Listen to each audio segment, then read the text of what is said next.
This video is about mixing and applying System 3 Quick Fair. Oh, God, this stuff stinks. That's vinegar. Oh. Okay, so first we have to prepare.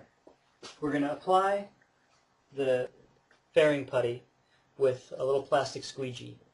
You can buy them from auto body shops or car parts stores, and they're expensive, or you can buy them from places on the internet, Built Building Supply, and they're cheap in quantity. We store those squeegees in a little pot, an old kitchen pot, with some vinegar in it. That's where the vinegar comes from. Hence the strong vinegar smell. The vinegar keeps the epoxy from curing, so you can throw them in there dirty with a little bit of epoxy on them, and you don't have to worry about using a lot of paper towels or rags. You just throw them in that pot, and then you take one out, and you wipe the vinegar off with the towel. Do that before you start, because you need to let it dry out a little bit. So for mixing the Quick Fair, we need something that I call a palette, like an artist palette. If you're building a foam core boat, random chunks of foam are really useful. This one's a little bit small, this one's way too big. You'd have to break it.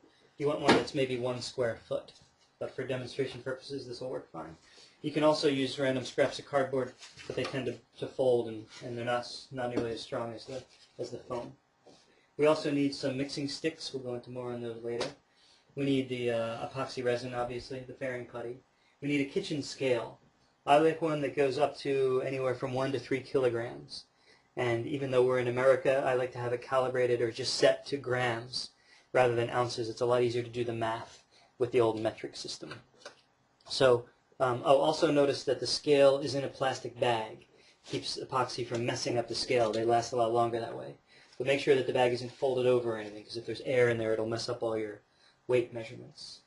So we'll put the palette on the scale and hit the 0 button, so we're not weighing our little chunk of foam or cardboard or whatever. Okay, so now for the Quick Fair, it's 2 parts, and you can tell even, without really looking at it, or without knowing, that it's a 2-to-1 ratio, right? Because unlike some epoxies where you have to read the instructions, obviously there's twice as much of that stuff as that stuff. So we're going to mix up a batch of 2 of that to 1 of that, which is why the metric system is so great. Also, how much do you mix up? If you're new at this, don't do more than 100 to 150 grams at a batch. Again, you have to experiment with your own home area. Okay, so now we're going to put the 2 parts of the resin onto the palette. And you can see that I have these little spoons stuck down in the bucket. You kind of need to close the bucket fairly tightly for the B side, because you can see this, it gets a little bit crusty on top. And it's very hard to get that stuff to be the nice smooth fairing mix that you want it to be. Whereas the A side, that doesn't happen. So you don't really have to put the lid on the A side all the time. The A side's nice and soft and gooey. So right now, since we're just doing the demonstration, I'm only going to mix up a little bit. So you just start putting the A side on here, right? Let's say we'll try and get around 50 grams. You don't really have to be exact.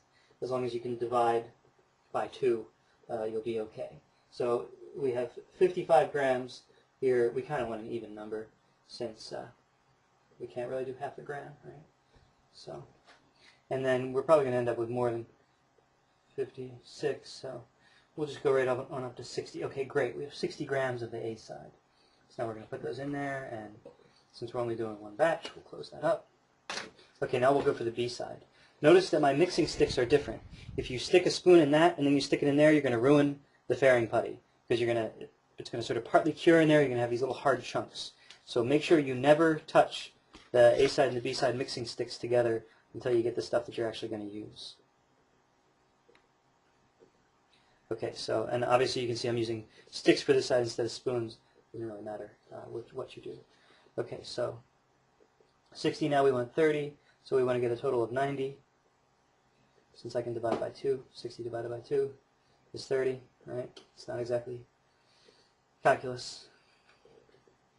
Also, I'm careful not to touch the A side stuff with the sticks here, because if I reach down and touch that and then I try to put the stick back in there, I would ruin that stuff. Okay, so now we have 90. I'm going to push those little things down in there, and You don't have to actually totally saw it. You want to be careful to scrape the stuff because the palate here is kind of coated with the A side, right? So if we don't scrape it off there, then we don't have a real good mixture. It looks tasty. Yeah, it looks good enough to eat. Keep this away from your little kids. It looks kind of like chocolate Don't lick the or sticks. pudding. My little squeegee here. The more you mix it, the better, really. That's why it's nice to work with small volumes and cool temperatures, because you have much more time. And also, here's the reason why you want a little bit of a bigger palette than I'm using right now. Because when you're finished mixing it like this, you kind of want to spread it out over the palette. This is because the smaller the volume, the longer it takes to cure. That's why when we spread it really thin on the boat, it's going to take 4 hours to cure. If it's a big lump here, it's going to cure really quick. It could cure in 10 minutes. And that's what we want to avoid, because then we're just trying to spread big chunks of plastic on the boat. That's not going to work. All right, so let's go out to the boat.